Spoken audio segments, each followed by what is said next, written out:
ప్రభునందు ప్రియమైనటువంటి వారులారా, మీ అందరికీ కూడా మన ప్రభువును రక్షకుడైన యేసుక్రీస్తు నామములో శుభాభివందనాలు తెలియజేస్తూ ఉన్నాను. ప్రార్థన చేసుకుని వాక్య పరిచర్యలోనికి వెళదాం.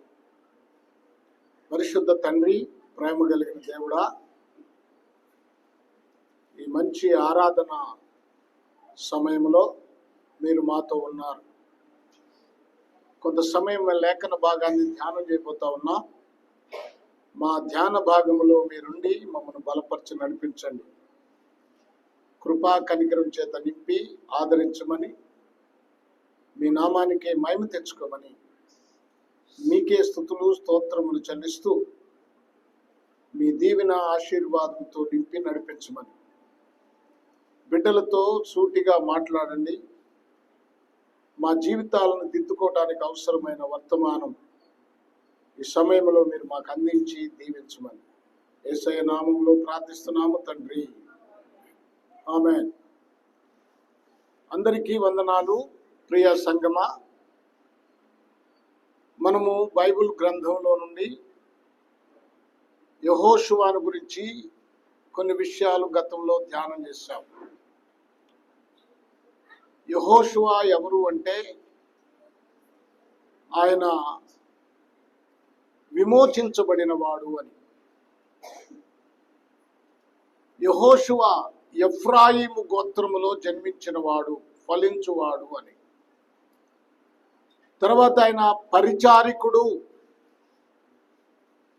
మోషే పరిచారికుడు అనే పేరు యెహోషువకు కలిగింది.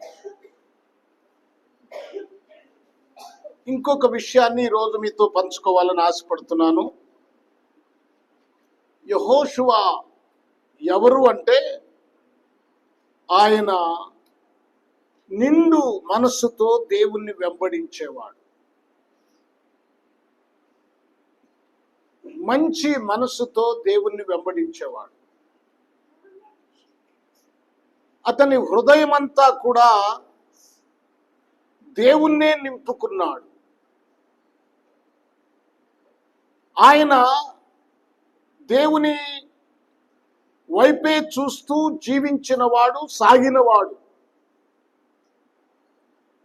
అందుకనే యెహోషువను గురించి 20 సంవత్సరముల పైబడిన వారిలో ఐగుప్తు నుండి విడిపించబడిన ఆ జనాంగములో కాలేబు, యెహోషువలు తప్ప ఇంకెవరు నన్ను నిండు మనసుతో అనుసరించలేదు. వారు నిండు మనసుతో, పూర్ణ హృదయంతో నన్ను అనుసరించారు గనుక, నన్ను వెంబడించారు గనుక, వారికి అబ్రహాముకు నేను వాగ్దానం చేసిన దేశంలోనికి వారిని నడిపిస్తాను, వారికి ఇస్తాను అని దేవుడు ద్వితీయోపదేశ కాండము, సంఖ్యాకాండము మనకి 32 అధ్యాయము 11, 12 వచనాల్లో చెప్తాడు.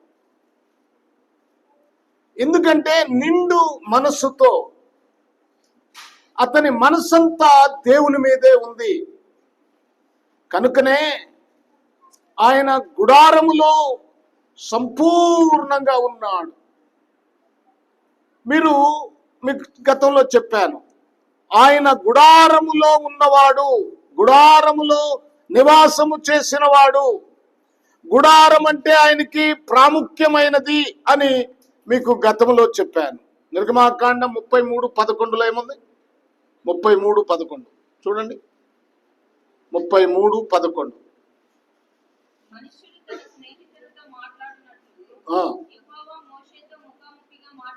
మోషేతో ముఖాముఖి. మనుష్యుడు అంటే చూడండి, మోషేను గురించి అక్కడ ఒక మాట చెప్పబడింది. అంటే దేవునికిని మోషేకిని ఏముంది? స్నేహం. మనుష్యుడు చదువుమా చూడండి, మనుషులు స్నేహితులతో మాట్లాడుకున్నట్లుగా యెహోవా మోషేతో ముఖాముఖిగా మాట్లాడుతుండేను. దేవుడు మాట్లాడాడు మోషేతో. ముఖాముఖిగా మాట్లాడాడు అని చెప్పబడింది. ఆ తర్వాత ఏముంది? అతడు దేవునితో మాట్లాడి మరలా పాలెంలోనికి తిరిగి వస్తా ఉన్నాడు. ఎక్కడ అంటున్నాడు చూడండి, అతని పరిచారికుడు. ఎవరంటే ఆయన? మొన్న కూడా చెప్పాను, పరిచారికుడు. నూను కుమారుడైన యెహోషువ అను యవనస్తుడు గుడారములో నుండి వెలుపలికి రాలేదు. ఎందుకని? అతను గుడారములో నుండి వెలుపలికి ఎందుకు రాలేదు? అక్కడ దేవునితో సంబంధం కలిగి ఉన్నాడు. గుడారం అంటే మందసము ఉండే స్థలము, దేవుని నివాస స్థలము. అంటే దేవుని నివాస స్థలము ఎడల ఆయనకున్న ఆసక్తిని మీరు గమనించండి. దేవుని సావాసములో ఆయనకున్న ఆసక్తిని మీరు గమనించండి. అమ్మా, వస్తే వస్తాం, లేకపోతే లేదు. మనమైతే సంపూర్ణత లేదు. బలంగా ఆయనతో కలిసి సావాసం చేసే అనుభవం లేదు. యెహోషువ అంట గుడారములో నుండి వెలుపలికి రాలేదు. అంటే గుడారం అంటే దేవుని అంటే దేవునిలో నుండి ఆయన వెలుపలికి రాలేదు. ఆయన హృదయము వెలుపలికి రాలేదు. ఆయన ఆలోచనలు దేవుని మీద నుండి వెలుపలికి రాలేదు, పక్కకు రాలేదు. మన మనసు ఎవరి మీద ఉంది? మన మనసు ఏం కోరుకుంటుంది? ఎవరి మనస్సు దేవుని మీద ఆనుకుంటుందో వారికి ఏముంటుందంట? ఎవరి మనస్సు దేవుని మీద, వారికి పూర్ణ శాంతి. చూడండి, యెషయా గ్రంథం 26:3. యెషయా గ్రంథము 26:3. త్వరగా చదవాలి. ఎవరి మనస్సు నీ మీద ఆనుకొనునో పూర్ణ శాంతి గలవానిగా కాపాడుదువు. పూర్ణ శాంతి కలిగిన అంటే దేవుని మీద మనసు ఆనుకొని దేవునిలో ఉన్న వారికి లోకములో టెన్షన్స్ ఉండవు, లోకములో కోరికలు ఉండరు. నాకు అది లేదు, ఇది లేదు, నేను అది సంపాదించుకోలేదు, ఇది సంపాదించుకోలేదు, ఇదిగో నా తోడు కోడలకు అది ఉంది, అదిగో నా పక్కింటోడికి ఇది ఉంది. ఈ ఆలోచనలు రావు దేవుని మీద మనస్సు పెట్టుకున్న వారికి. పూర్ణ శాంతి. నా దేవుడు నన్ను నిత్యత్వానికి నడిపిస్తాడు, నా దేవుడు అన్ని నాకు అక్కడ సమకూరుస్తాడు. ఒక స్థిరమైన మనస్సు, పూర్ణ శాంతి. ఈరోజు తిన్నానా పర్వాలేదు, ఈరోజు నాకేముంది, ఏమి లేదు అనే ఆలోచన కూడా ఉండదు. ఉన్న దానిలో తృప్తి పడతారు. ఈ రోజున విశ్వాసులు కానీ మరి ఇంకొకరు ఎవరైనా కానీ ఉన్న దానితో తృప్తి పడటం లేదు. ఇక శాంతి ఎక్కడి నుంచి వస్తుంది? దేవుని మీద ఆనుకుంటే కదా పూర్ణ శాంతి వచ్చేది. దేవుని మీద ఆనుకున్న వారికి, ఎవరి మనస్సు దేవుని మీద ఉంటుందో వారికి నెమ్మది కలుగుద్దని చెప్తబడుతుంది. చూడండి, మీరు దినవృత్తాంతాల 2వ గ్రంథము 15వ అధ్యాయం 15వ వచనం. దినవృత్తాంతాల 2వ గ్రంథము 15వ అధ్యాయం 15వ వచనం.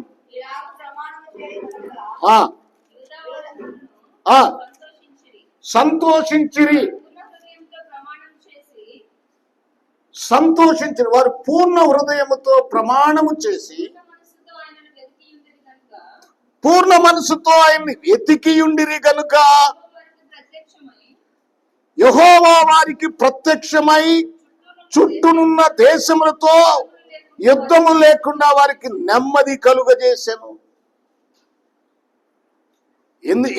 ఎందువలన ఎందువలన నెమ్మది కలుగు చేశాడు? వారు పూర్ణ హృదయముతో పూర్ణ మనస్సుతో ఆయనను వెతికి ఉండిరి గనుక. ఆయనను ఎత్తికారు, పూర్ణ హృదయం పూర్ణ మనస్సు.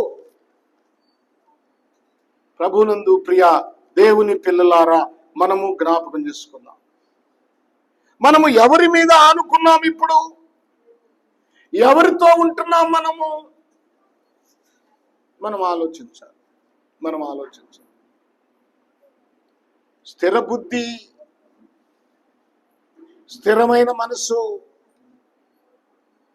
హృదయము నిండా దేవుని వాక్యము నింపుకోవాలి. ఎందుకంటే ఒక మాట ఉంది బైబిల్లో, హృదయము అన్నిటికంటే మోసకరమైనది.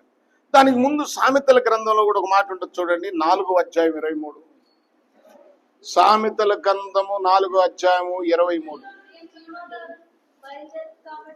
నీ హృదయములో నుండి జీవధారలు బయలుదేరును కాబట్టి. చూడండి, అన్నిటికంటే ముఖ్యముగా నీ హృదయమును భద్రముగా కాపాడుకో. ఏం కాపాడుకోవాలి? నీ ఆస్తులు కాపాడుకుంటావు, నీ ఉద్యోగాన్ని కాపాడుకుంటావు, నీ కుటుంబాన్ని కాపాడుకుంటావు, నీ బిడ్డల్ని, అదే ఏదైనా, నీ బంగారాన్ని కాపాడుకుంటావు, నీ వస్త్రాలు కాపాడుకుంటావు, అన్ని కాపాడుకుంటావు. వాటి మీద ఉన్న శ్రద్ధ హృదయం మీద లేదు. దేవుని వాక్యం చెప్తుంది, అన్నిటికంటే ముఖ్యముగా, నీకున్న వాటన్నిటికంటే ముఖ్యముగా నీ హృదయమును భద్రముగా కాపాడుకో. భద్రముగా, ఎక్కడా చెదిరిపోకుండా, పగిలిపోకుండా,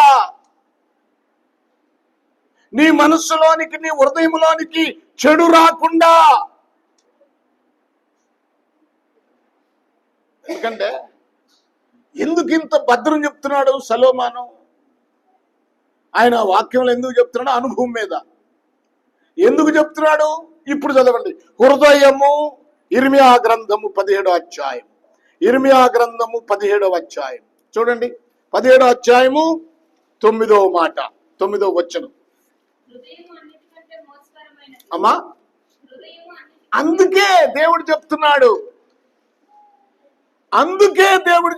అన్నిటికంటే ముఖ్యముగా.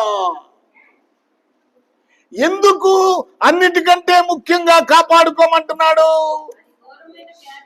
అది ఏమన్నాడు ముందు? అది మోసకరమైనది. 17వ అధ్యాయము ఏం చదివావు అమ్మా? 9వ వచనం. ఆయన ఏమన్నాడు?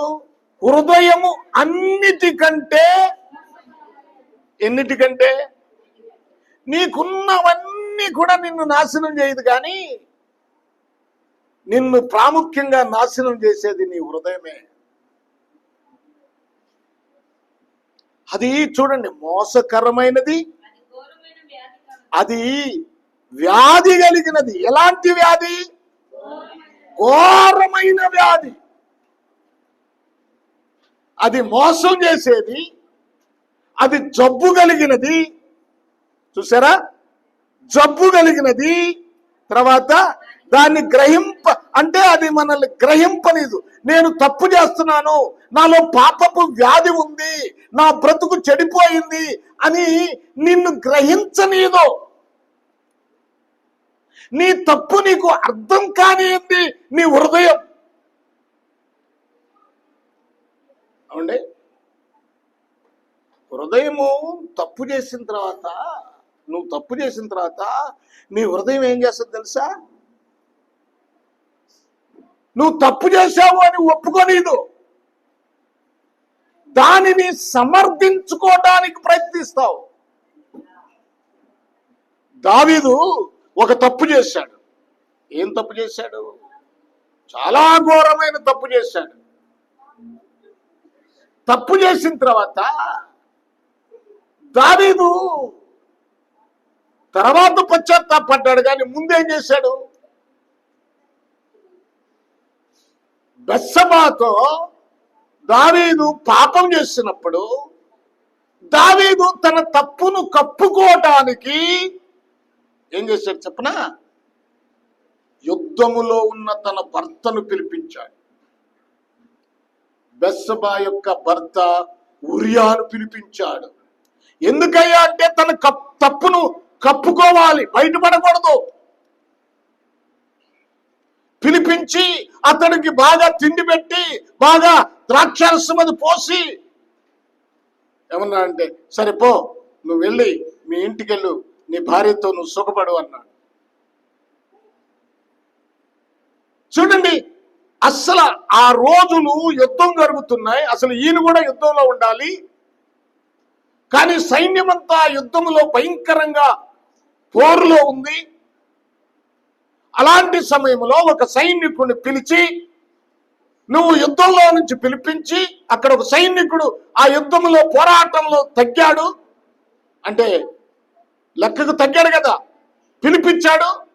పిలిపించి నువ్వు నీ ఇంటికి వెళ్ళమన్నాడు. కారణం ఏంటి? తను చేసిన పాపమును కప్పిపుచ్చుకోవటానికి.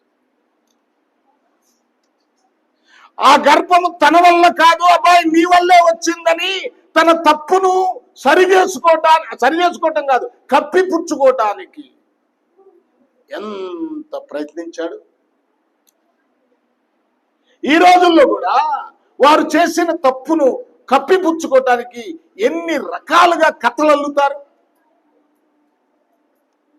ఎన్ని రకాలుగా ప్రయత్నిస్తారు. అందుకనే హృదయము ఘోరమైన వ్యాధి కలది, దాన్ని గ్రహింపగలిగిన వాడెవడు? నీ హృదయంలో నువ్వు చేస్తున్న తప్పులు, నేను చేసేది తప్పు అని నువ్వు గ్రహించగలుగుతున్నావా? నేను ఈరోజు మాట్లాడిన మాట తప్పని గ్రహించగలుగుతున్నావా? ఒక వ్యక్తిని చిన్న చూపు చూసి, ఒక వ్యక్తిని అవమానకరంగా మాట్లాడి, ఒక వ్యక్తి సొమ్మును కాజేసి ఏదేదో చెప్తావు నువ్వు.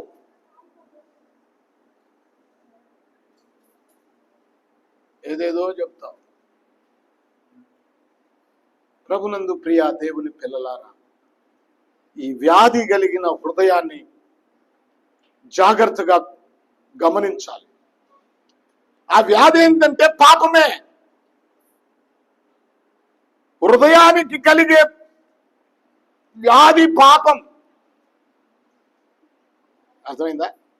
ఆ పాపము మనల్ని మోసం చేస్తుంది. అది మోసకరమైనది. హృదయము మోసకరమైనది.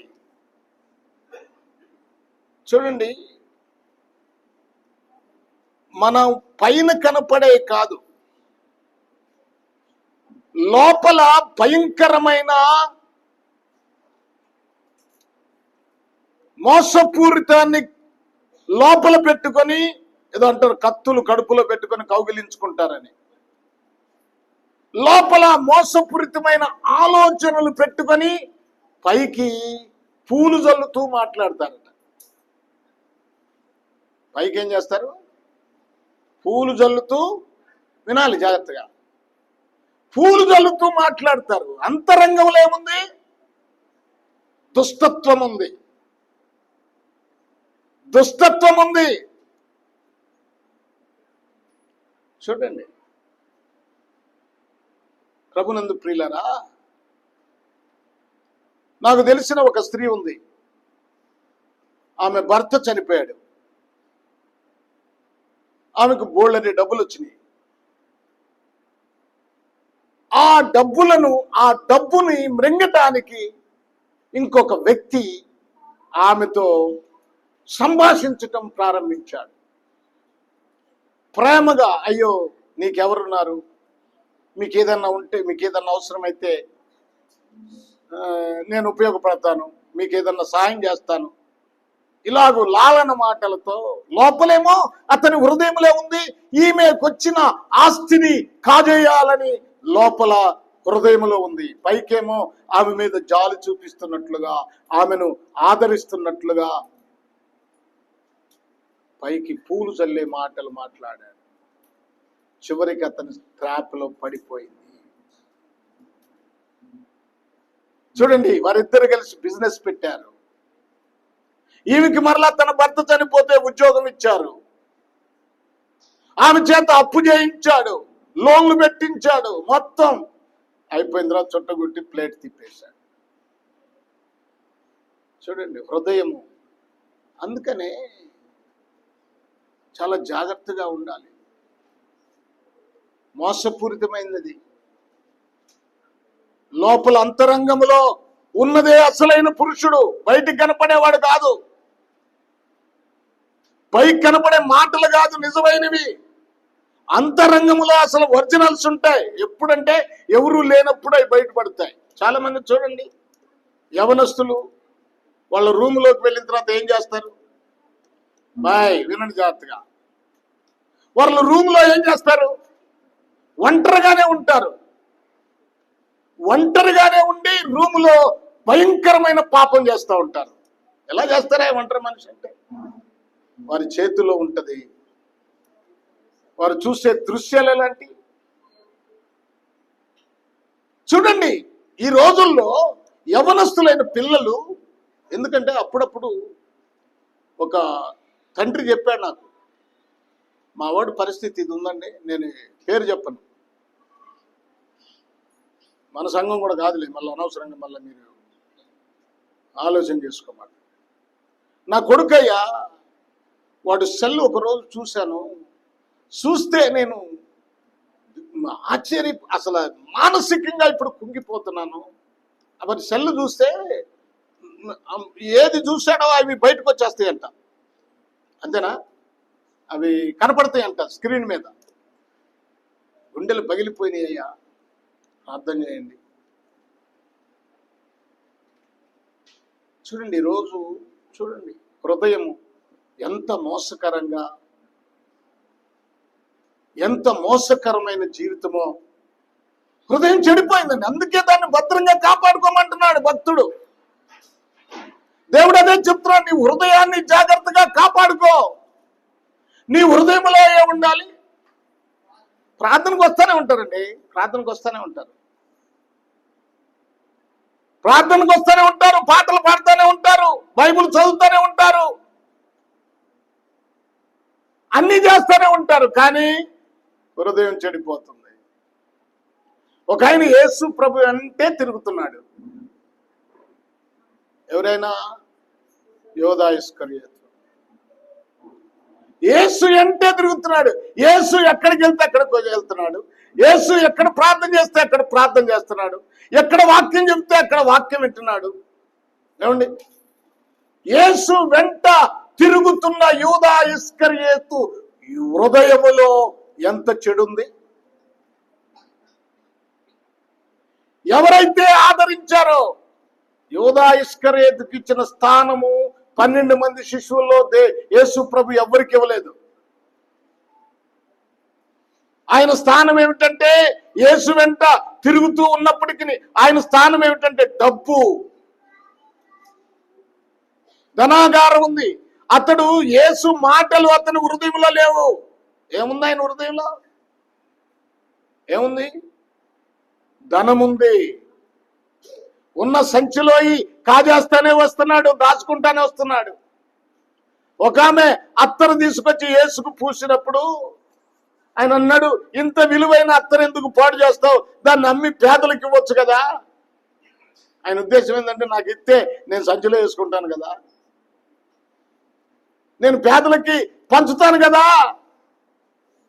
పంచడానికి ఇచ్చింది ఏదో 1 2 ఇచ్చేసి మిగిలి నేను దాచుకుంటాను కదా. ఈరోజు జరిగేది అంతేగా. ఈ రోజుల్లో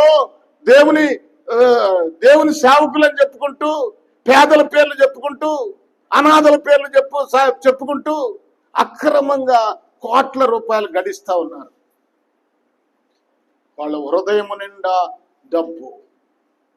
యూదా ఇస్కరియోతు హృదయము నిండా డబ్బు, డబ్బు, డబ్బు.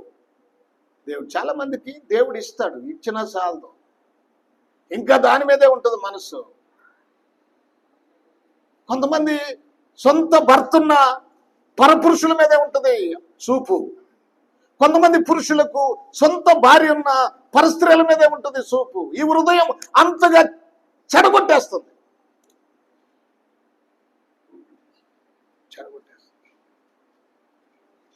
అందుకని హృదయాన్ని జాగ్రత్తగా, ఎప్పుడు హృదయం నీ కంట్రోల్లో ఉంటుంది. నీ కంట్రోల్లో ఎప్పుడు ఉంటుంది? కీర్తనకారుడు ఒక మాట రాస్తాడు చూడండి.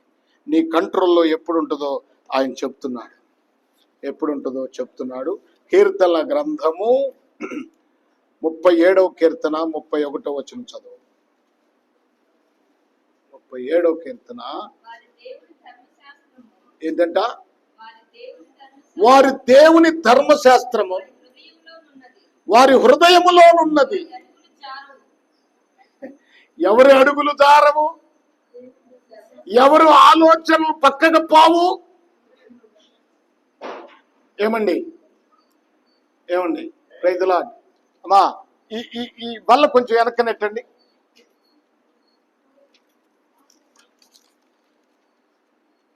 నాకు ఇటోళ్ళు కనపడాలి, అందుకోసం. ఎవరి అడుగులు చారవు చెప్పండి. ఎవరి అడుగులు చారవు? ఎవరి హృదయములో వారి ధర్మశాస్త్రం ఉంటుందో. ధర్మశాస్త్రం ఉంటుంది. ఎక్కడుండాలి ధర్మశాస్త్రం? హృదయంలో ఉండాలి, మనసులో ఉండాలి. చాలా మందికి ధర్మశాస్త్రము హృదయములో ఉండదు. అంటే వాక్యము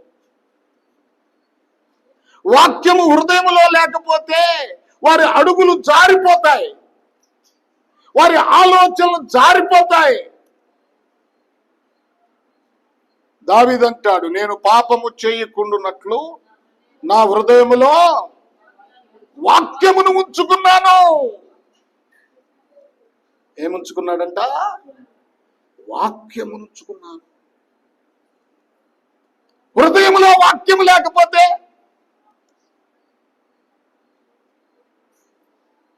చూడండి చండాలం అయిపోతారు. అందుకనే హృదయములోకి ఏమి రావాలి? వాక్యము రావాలి. హల్లెలూయా, వాక్యము రావాలి. ఇర్మియా గ్రంథం మనం చదివితే ఇంకో మాట కూడా చెప్తాను మీకు. అందుకనే ఇర్మియా గ్రంథము చెప్తున్నా. ఇర్మియా గ్రంథము మీరు చూడండి. ఇర్మియా గ్రంథము 7వ అధ్యాయము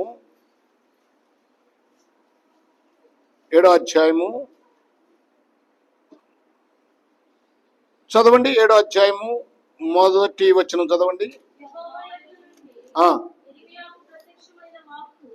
యెహోవా యొద్ద నుండి ఇర్మియాకు ప్రత్యక్షమైన వాక్కు.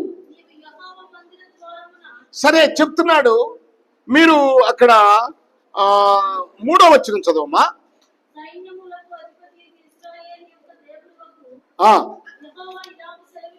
యెహోవా ఇలాగు సెలవిచ్చుచున్నాడు. అమ్మమ్మ ఉండు. మీరు ఇక్కడంటాడు 8వ వచనం, అబద్ధ మాటలను మీరు నమ్ముకొనుచున్నారు, అవి మీకు నిష్ప్రయోజనములు. ఆ తర్వాత మీరు 4వ అధ్యాయము 14వ వచనం చదవండి. యెరూషలేమా ఏంటంట? యెరూషలేమా నీవు రక్షించబడినట్లు నీ హృదయములో నుండి చెడుతనము కడిగి వేసుకో.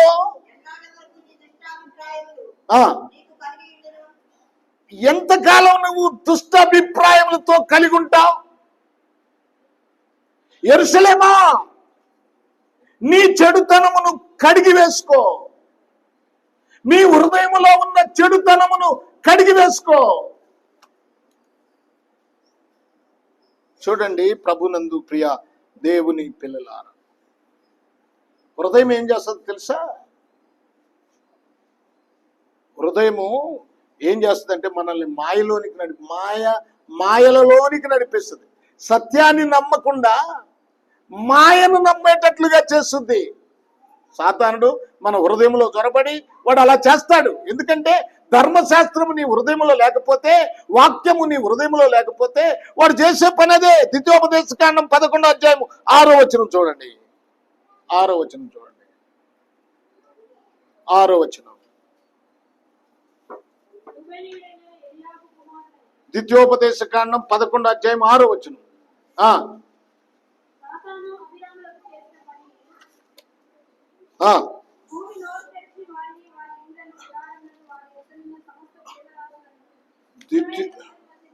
ద్వితీయోపదేశ కాండము అదేనా? అది ఎక్కడమ్మది? 16వ వచనం. సారీ, 16వ వచనం. మీ హృదయము మాయలలో చిక్కి ఏమిడిచి వెళ్ళవలసిన మార్గమును వెళ్లకుండా, సత్య మార్గమును వెళ్లకుండా త్రోవ విడిచి ఇతర దేవతలను పూజించి, చూడండి, మీరు మాయల్లో పడద్దు, ఇతర దేవతలను నమస్కరించొద్దు. నిన్న ఒక మీటింగ్ జరిగింది, నిన్న పగలు. అది జ్ఞాపకార్థ ఫోటో.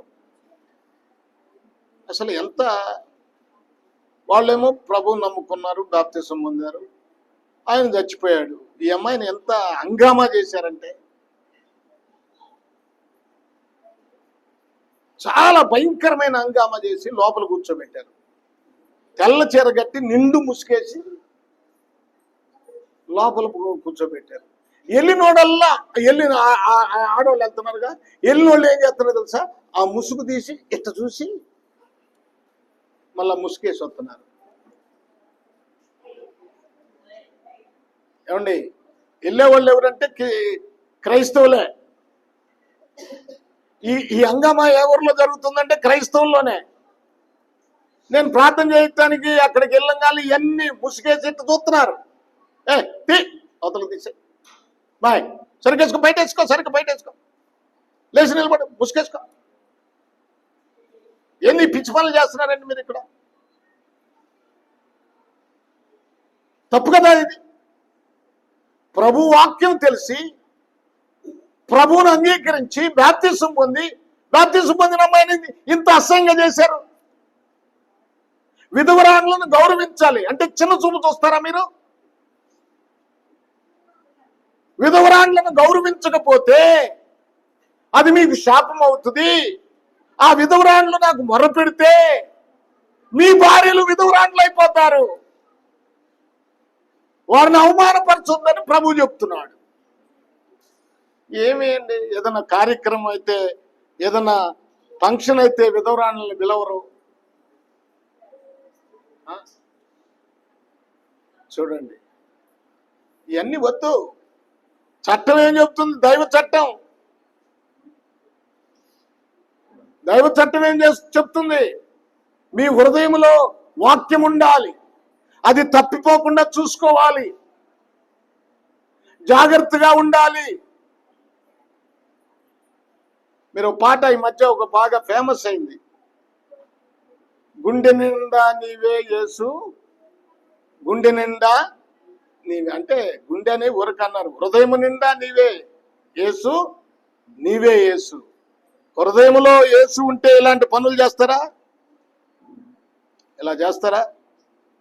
చూడండి, కనుక జాగ్రత్త.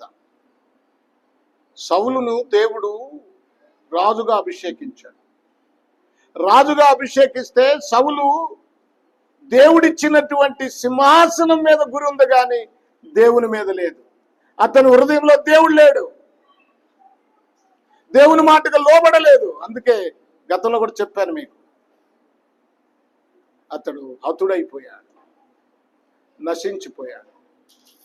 ఇప్పుడు మనం జ్ఞాపకం చేసుకోవాల్సిన ప్రాముఖ్యమైన విషయం ఏమిటంటే, నీ హృదయమును భద్రముగా కాపాడుకో. నీ హృదయంలో ఎవరుండాలంటే వాక్యం ఉండాలి. ఏముంది? డబ్బా? ఏముంది నీ హృదయంలో? బంగారమా? లేకపోతే నీ కుటుంబమా? ఇవన్నీ అశాశ్వతం అండి, ఇక్కడ వదిలిపెట్టి వెళ్ళిపోయాయి. నువ్వెంత సంపాదించినా నీ వెంట రాదు. ఒక ఆయన చెప్తా ఉంటాడు, భలేగా చెప్తాడు ఆయన, అరే బిడ్డ, ఎద్దు తెచ్చిందనుకో దాని తోలు ఉపయోగిస్తారు, లాభం ఉంటుంది. దాని ఎముకలన్నీ తీసుకెళ్ళి దేనికో వాడతారు. కుక్క తెచ్చిందనుకో ఆ ఎముకలన్నీ తీసుకెళ్ళి వాడతారు. అవునా? నువ్వు తెస్తే నువ్వెందుకు పనికి వస్తావు? నిన్నేం చేస్తారు? వెంటనే తీసేయి తీసేయి తీసేయి తీసేయి తీసేయి, వాసన వస్తుంది, తీసేయండి. నువ్వెందుకు పనికిరావు నువ్వు చచ్చిపోతే.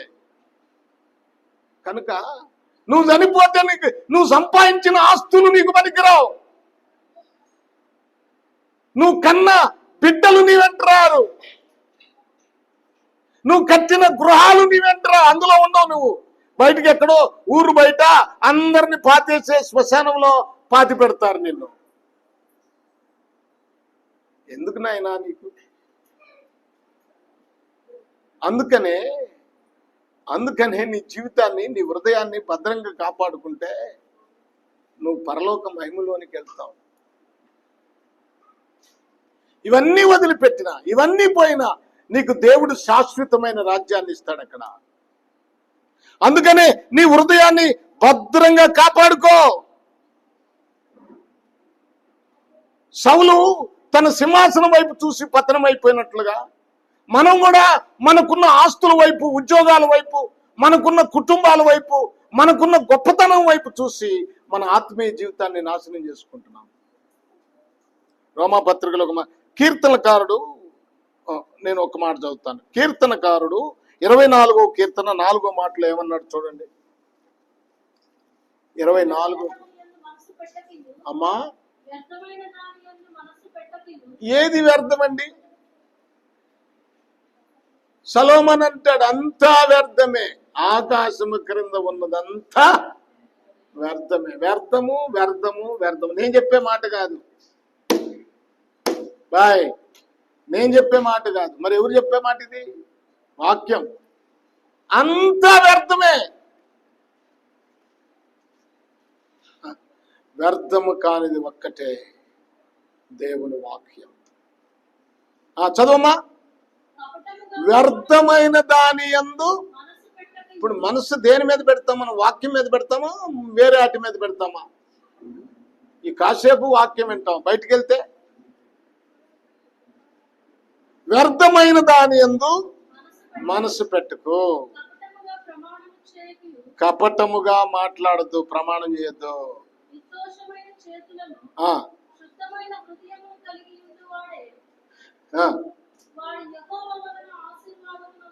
ఆశీర్వాదమునందు వాడెవరు?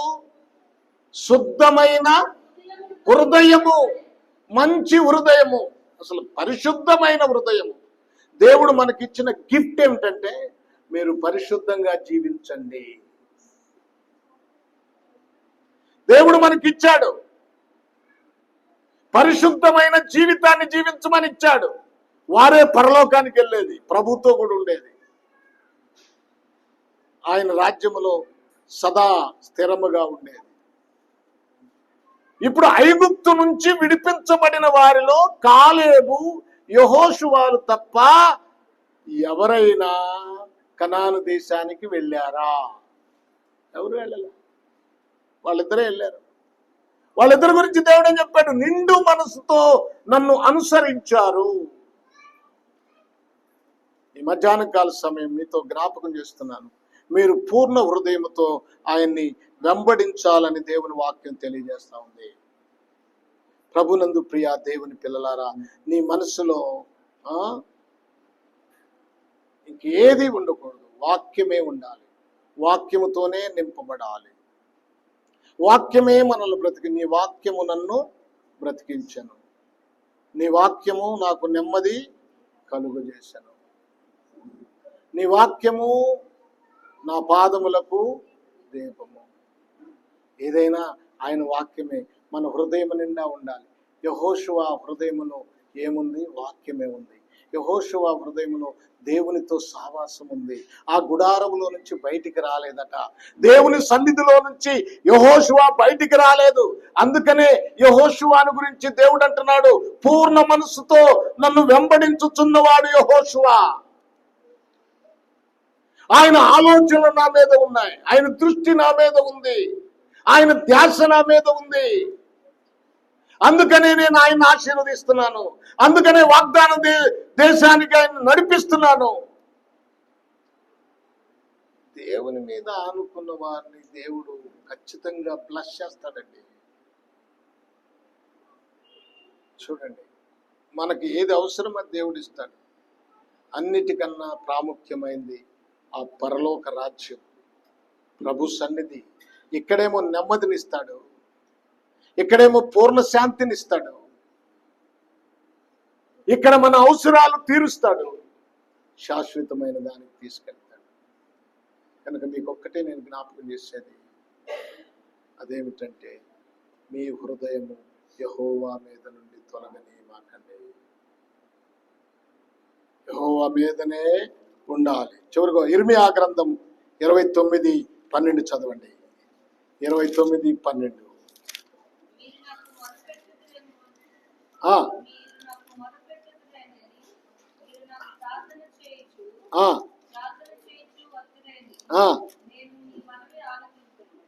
ఇప్పుడు చూడండి, మీరు నాకు మొర్ర పెట్టుదురేని, మీరు నాకు ప్రార్థన చేయొచ్చు ఒత్తురేని, నేను మీ మనవి ఆలకింతును. మీరు నన్ను వెతికిన ఎడల, పూర్ణ మనసుతో నన్ను గూర్చి విచారణ చేయునెడల. ఏంటంట? పూర్ణ మనసుతో నన్ను వెతికిన ఎడలా, నన్ను గూర్చి విచారణ చేసిన ఎడలా మీరు నన్ను కనుగొందురు. మీరు బలహీనంగా జీవించి, పాపములో జీవించి నన్ను వెతికితే నేను దొరకను. ప్రభునందు ప్రియులారా, జ్ఞాపకం చేసుకున్నాను, మీరు పూర్ణ మనసుతో యెహోవాను వెతకాలి. యెహోషువ పూర్ణ మనసుతో ఆయన వెంబడించాడు గనక ఆయనకు పూర్ణ శాంతి దొరికింది, ఆయనకి నెమ్మది దొరికింది. ఆయన వాగ్దానం చేసిన దేశంలోనికి ప్రవేశించాడు. చూడండి, మోషే తర్వాత ఇశ్రాయేలీలకు నాయకుడయ్యాడు. 25 సంవత్సరాలు ఆయన ఇశ్రాయేల్ ప్రజలను నడిపించాడు. నీ మనసులో ఎవరున్నారు? నీ మనసులో ఎవరున్నారు? నీ మనసులో ఏముంది? ఇప్పుడైనా దేవుని వాక్యానికి చోటిస్తావా? దేవుని మాటలకు చోటిస్తావా? ఇప్పుడైనా నీ మనసును మార్చుకొని సంపూర్ణమైన హృదయముతో, అంటే హృదయం నిండా దేవుని వాక్యాన్ని పెట్టుకొని నువ్వు నడిస్తే, హృదయముని దేవుని వాక్యం చేత నువ్వు నింపుకుంటే నీకు పూర్ణ శాంతి దొరుకుతుంది, నెమ్మది దొరుకుతుంది, ప్రభు యొక్క కిరీటం దొరుకుతుంది, శాశ్వతమైన నిత్య జీవములో నీవు ఉంటావు. లేకపోతే నరకములో ఉంటావని మీకు నేను జ్ఞాపకం చేస్తున్నాను. అలా యెహోషువలాగా వాగ్దాన భూమిలోనికి వెళ్ళాలి. మనం కూడా దేవుడు వాగ్దానం చేసిన పట్టణంలోనికి మనం వెళ్ళాలి. మన హృదయాన్ని జాగ్రత్తగా కాపాడుతున్నాం. ఈ హృదయమే ఒక గొప్ప బలిపీఠం. ఈ బలిపీఠం జాగ్రత్తగా శుభ్రం చేసుకోవాలి. దేవుడి మాటలు మనందరి కొరకు ఆశీర్వదించును గాక. తలలు వంచండి, ప్రార్థన చేసుకుందాం.